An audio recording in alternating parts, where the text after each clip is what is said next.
Çok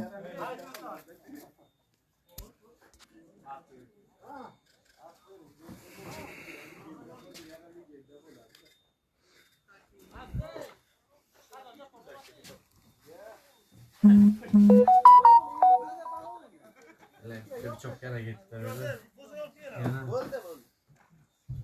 Dostum qachon kelgan bilan bichoq olib kelsin. Yo'q, men dorg'ulanga. Shaq bo'lsa kashmir yoki.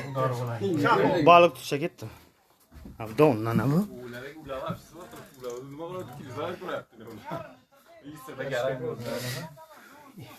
Kalch yapıyorsunuz bu muydu ki? Güç ana. Boshqa. Ular ham olaymi? Olinmagan nima meva qoldi yo boshqa narsa? Hozir 15 kg shu. Aziz olxamini qana to'g'rasang nima qil? Qochqina so'nglar. Qani o'tirma.